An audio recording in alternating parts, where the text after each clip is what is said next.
For most of human existence, wolves were creatures of nightmare. Imagine living 30,000 years ago. The sun has set, darkness surrounds you, and then you hear wolves howling in the distance. To people back then, that meant only one thing: danger. Humans were fragile, they were comparatively slow, and they lived among predators that could smell them from astonishing distances. Wolves hunted in coordinated packs. They possessed crushing jaws, incredible stamina, and eyes that pierced the darkness far better than ours ever could. And yet, somehow, out of all the animals humanity encountered, wolves became our closest companions. Not horses, not cattle, not even our fellow primates, wolves. Today, more than 900 million dogs live on our planet.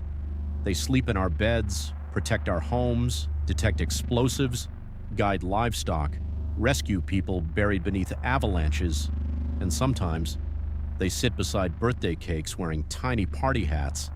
But dogs were never part of some grand human plan. No ancient tribe gathered together and declared, "Let's create a fluffy animal that enjoys chasing sticks." Dogs happened, by accident.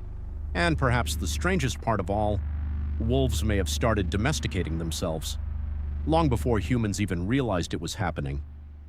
To understand this extraordinary story, picture Earth during the Ice Age. Humans lived as hunter-gatherers. Small groups of perhaps 20 to 50 individuals wandered endlessly across vast landscapes in search of food. Life was merciless. Most hunts ended in failure. Winter killed relentlessly, and a broken leg could become a death sentence. At the edge of every human camp, just beyond the glow of the fire, wolves waited. Now, here's the crucial part. Humans are messy eaters. Even during times of starvation, hunter-gatherers left behind bones, scraps, skins, and partially eaten carcasses to a wolf. A human campsite was essentially a moving mountain of free calories. At first, the wolves approached cautiously. The bold ones crept closer. The aggressive ones were killed. The fearful ones stayed away and gained nothing. But somewhere among those wolf populations, a handful of individuals were different, less fearful, less hostile, more curious. Modern genetics suggests that some wolves were simply born more comfortable around humans, and across countless generations, those wolves survived better than their aggressive counterparts. Instead of risking injury while hunting dangerous prey, they could simply follow human groups and feed on leftovers near camp. Over time, evolution quietly selected wolves according to personality. The friendlier wolves found more food. The calmer wolves stayed closer to camp.